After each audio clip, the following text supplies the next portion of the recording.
सभी साथियों को नमस्कार। हम फिर से हाजिर हैं आप लोगों के सामने लेकर के एक नई वीडियो। आपके अपने चैनल सर विजय कुमार में आप सभी का स्वागत है। आज हम आपके लिए जो वीडियो लेकर के आए हैं वो निष्ठा ट्रेनिंग जो चली हुई है उसके 7th मॉड्यूल से रिलेटेड है। उसके 7th मॉड्यूल में जो सबसे लास्ट में प्रश्नोत्तरी आती है, प्रश्नोत्तरी के क्वेश्चंस जो सब बदल बदल कर पूछे जा रहे क्वेश्चन भी हो सकते हैं, उसमें वो सभी क्वेश्चन हम इस वीडियो के अंदर डिस्कस करेंगे। 10 से 12 मिनट की वीडियो हम लगभग जो है ये मान करके चलें। अगर आप इस वीडियो को कंप्लीट देख लेते हैं तो आप उस मॉड्यूल के अंदर 70% से ऊपर जो मार्क्स लेने हैं वो ले पाएंगे और आपको सर्टिफिकेट प्राप्त हो जाएगा। इसके अंदर हम आपको बिल्कुल स्टिक आंसर प्रोवाइड करवाएंगे। चलिए वीडियो को शुरू कर लेते हैं। उससे पहले आप लोगों से रिक्वेस्ट करूंगा, अगर आप चैनल पर नए हैं तो चैनल को सब्सक्राइब कर लीजिएगा, जिससे कि आने वाली हर एक वीडियो आप तक सबसे पहले पहुंच जाए। और वीडियो को लाइक ज़रूर कर दीजिएगा, जिससे कि हमें भी मोटिवेशन मिलता रहे आपके लिए वीडियो बनाने का। चलिए वीडियो को शुरू करते हैं। फर्स्ट क्वेश्चन है, निम्नलिखित में से कौन सी प्रक्रिया कक्षा में जेंडर संवेदनशीलता को प्रोत्साहित करती है? तो इसके लिए जो हमारा आंसर हो जाएगा वो हो जाएगा ये कक्षा के गतिविधियों में लड़कों और लड़कियों को संबोधित करने के लिए सतर्कता से विशेषणों के उपयोग को सुनिश्चित करना। नेक्स्ट, कक्षाओं में किस प्रकार की अध्ययन सामग्री का उपयोग किया जाना चाहिए? तो इसके लिए हमारा आंसर हो जाएगा अध्ययन सामग्रियों जो सभी जेंडर के विविध समूहों की आवश्यकताओं के लिए संवेदी हों, ऐसी सामग्रियों का उपयोग किया जाना चाहिए। नेक्स्ट है, जेंडर संवेदी पाठ्यचर्या मांग करती है, तो वो आ जाएगा आपके पास में कक्षा में जेंडर, लिंग और जेंडर पहचान की चर्चा की। नेक्स्ट, प्रच्छन्न अप्रत्यक्ष पाठ्यचर्या के विषय में निम्नलिखित में से क्या सत्य नहीं है? तो इसके लिए आपका उत्तर हो जाएगा, इसका अर्थ कक्षा में संरचनाबद्ध तरीके से आधिकारिक, लिखित और अभीष्ट पाठों, मूल्यों और मानकों को पढ़ाया जाना। नेक्स्ट, जेंडर भूमिकाओं का अर्थ है, इसका आपके पास में उत्तर हो जाएगा सामाजिक मानकों पर आधारित सीखा हुआ व्यवहार। नेक्स्ट, हम किस प्रकार विषयों को जेंडर संवेदी तरीके से पढ़ाए जाने को सुनिश्चित कर सकते हैं? तो ये हो जाएगा आपके पास में जेंडर से संबंधित सामाजिक रूप से गढ़े गए विचारों, संस्थानों और प्रथाओं पर विषयों में प्रश्न करना। तो इस तरीके से हम कर सकते हैं। नेक्स्ट, कक्षा 9 में पाठ्यपुस्तकों में कुछ उदाहरण हैं जो महिलाओं को शिक्षकों और चिकित्सकों के रूप में, जबकि पुरुषों को इंजीनियर और राजनीतिक नेता के रूप में प्रदर्शित करते हैं। तो इस प्रकार के चित्रण को हम क्या कह सकते हैं? तो ये आपके पास में हो जाएगा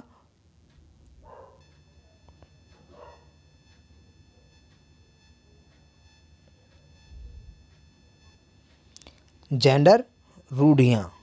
तो ये आपका आंसर हो जाएगा। नेक्स्ट, निम्नलिखित में से कौन सा कथन लड़कों पुरुषों के लिए जेंडर रूढ़ि नहीं है? तो इनके लिए रूढ़ि नहीं है। लड़के पुरुष खाना पका सकते हैं और घर की देखभाल कर सकते हैं। नेक्स्ट, विद्यालय किस प्रकार विद्यार्थियों को मनोवैज्ञानिक सेवाएं सहायता प्रदान कर सकते हैं? तो ये आपका आंसर हो जाएगा विद्यार्थी को मार्गदर्शन और परामर्श प्रदान करके। जेंडर समानता के सिद्धांत का अर्थ है सभी जेंडर पुरुषों, महिलाओं और ट्रांसजेंडर व्यक्तियों के साथ एक जैसा व्यवहार। नेक्स्ट है जेंडर विश्लेषण को समझने में सहायक है। तो इसी खाली स्थान के अंदर जो हम भरेंगे वो हमारा हो जाएगा महिलाओं और पुरुषों के बीच सामाजिक संबंधों में अंतर को। तो इसके अंदर हम जो है उत्तर आप ये लगा देंगे। नेक्स्ट, अध्यापक किस प्रकार एक संवेदनशील कक्षा प्रवेश प्रदान कर सकते हैं। तो ये हो जाएगा आपके पास में बच्चों के लिए सुरक्षित स्थान निर्मित करके, उनकी ज़रूरतों के प्रति आदर दिखाकर, उनकी बात सुनने के लिए उपलब्ध रहकर और उनके अपने पक्षपातों को त्यागने के लिए तैयार रहकर। नेक्स्ट, शब्द जेंडर का अर्थ है महिलाओं और पुरुषों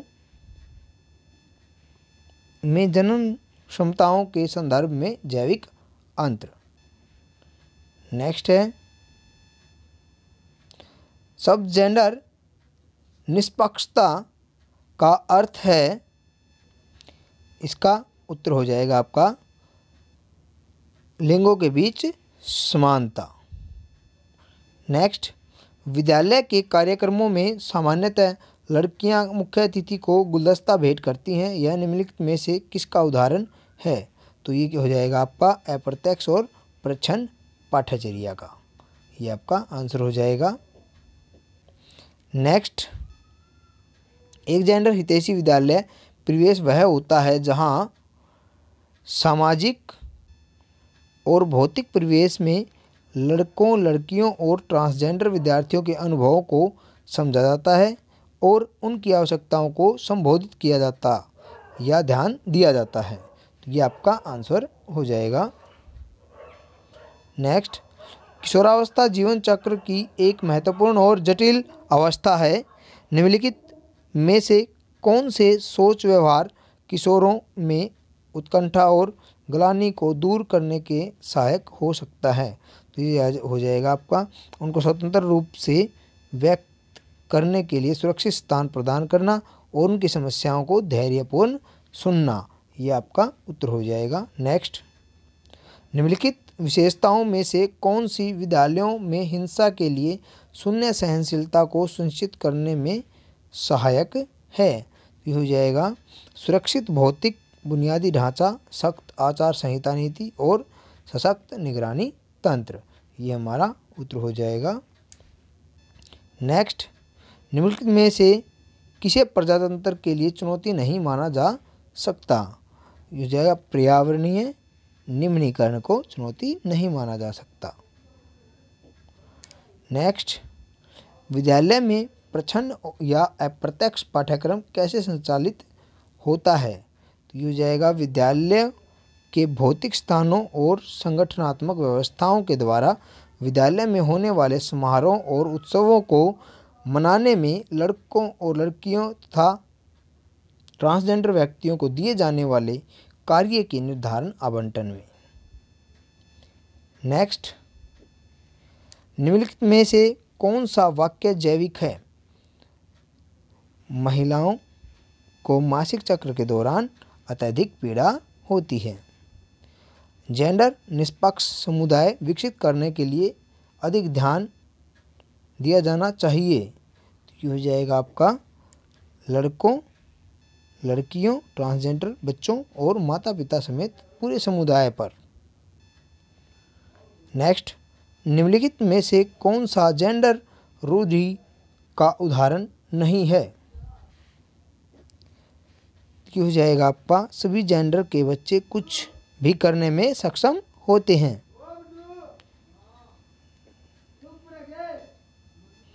जेंडर विभाजन खालिस्तान है, इसका आंसर हो जाएगा समाज द्वारा पुरुषों, महिलाओं और ट्रांसजेंडर को समान भूमिकाएं प्रदान करना। नेक्स्ट, निम्नलिखित में से कौन सा जेंडर भेदभाव का प्रकार नहीं है। पुरुषों और महिलाओं के लिए समान वेतन प्रावधान। नेक्स्ट, विद्यालय में निम्नलिखित में से कौन सा गतिविधि जेंडर भेदभाव को नहीं प्रदर्शित करता है। तो ये हो जाएगा लड़कों और लड़कियों को मध्याह्न भोजन परोसने की जिम्मेदारी समान रूप से दी जाती है। नेक्स्ट, निम्नलिखित में से किस गतिविधि को पुरुष प्रधान गतिविधि नहीं माना जाता है? तो विद्यालयों में पढ़ना पुरुष प्रधान गतिविधि नहीं है। नेक्स्ट, निम्नलिखित में से कौन सा कथन लड़कियों महिलाओं के लिए जेंडर रूढ़ि नहीं है? लड़कियां महिलाओं में नेतृत्व कौशल होते हैं और वे किसी भी व्यवसाय पेशे में उत्कृष्ट हो सकती हैं। नेक्स्ट, निम्नलिखित में से कौन सी कक्षा में अध्यापक की भूमिका का भाग नहीं है? विद्यार्थी के गृह कार्य को करना। नेक्स्ट, भारतीय समाज में सामाजिक प्रतिमान और मूल्य डैश तंत्र द्वारा नियंत्रित होते हैं। तो ये इसका आंसर हो जाएगा पितृसत्तात्मकता और मातृसत्तात्मकता से होते हैं। नेक्स्ट, जेंडर समावेशी विद्यालय परिवेश निर्मित करने में प्रधानाध्यापकों को निम्नलिखित में से किन उपायों को अपनाना चाहिए? सभी जेंडर के समान अवसर प्रदान करना व विद्यालय परिवेश की आवर्ती रूप से जेंडर ऑडिटिंग करवाना। नेक्स्ट, निम्नलिखित में से कौन सा वाक्य लड़कियों और ट्रांसजेंडर बच्चों में अधिगम परिवेश में अलगाव की भावनाओं को दूर करने में सहायक हो सकता है? अधिगम सामग्रियों और शास्त्रीय प्रक्रियाओं में लड़कियों और ट्रांसजेंडर बच्चों का सकारात्मक और समान प्रतिनिधित्व। नेक्स्ट, निम्नलिखित में से कौन सा उदाहरण महिला अधिकारों के लिए सत्य नहीं है? उन्हें समान वेतन का अधिकार नहीं है। ये जो है वेतन का समान अधिकार नहीं है, ये सत्य नहीं है।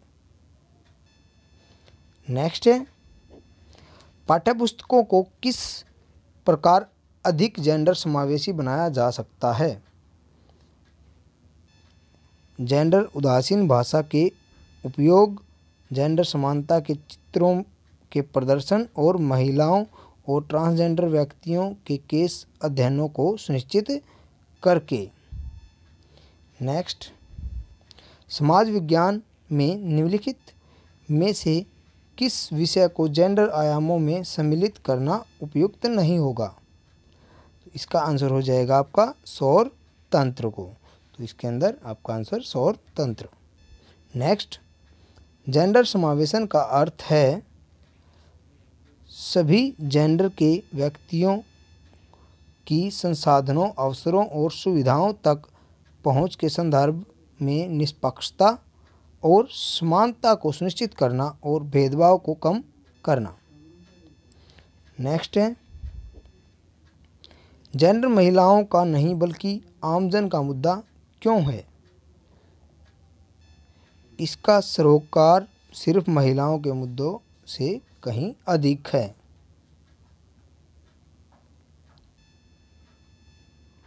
नेक्स्ट, सामाजिक विज्ञान के शिक्षण अधिगम में जेंडर परिप्रेक्ष्यों का प्रभावी समाकलन विद्यार्थियों को सक्षम बनाएगा। सामाजिक, राजनीतिक और आर्थिक मुद्दों को समीक्षात्मक रूप से परखने और असमानता के विभिन्न पहलुओं पर आपत्ति करने में। ये आपका उत्तर हो जाएगा। नेक्स्ट, कोई शिक्षक किस प्रकार जेंडर हितैषी कक्षा सुगम बना सकता है? सभी जेंडर के विद्यार्थियों को बगैर किसी संकोच के बोलने के लिए प्रोत्साहित करके। नेक्स्ट, निम्नलिखित में से कौन सा पहलू विद्यालय परिवेश की जेंडर ऑडिटिंग का भाग नहीं बनता है? तो जेंडर हिंसा और भेदभाव के विरुद्ध शून्य सहनशीलता नीति न होना। तो ये आपका हो जाएगा सबसे लास्ट आंसर। ये दोस्तों ये थी वीडियो। साथियों अगर आप लोगों को वीडियो अच्छी लगी है चैनल को सब्सक्राइब कर लीजिएगा और शेयर लाइक कमेंट करना बिल्कुल मत भूलिएगा। चलिए मिलते हैं ऐसी वीडियो के साथ में नेक्स्ट मॉड्यूल के साथ में। तब तक के लिए जय हिंद, वंदे मातरम।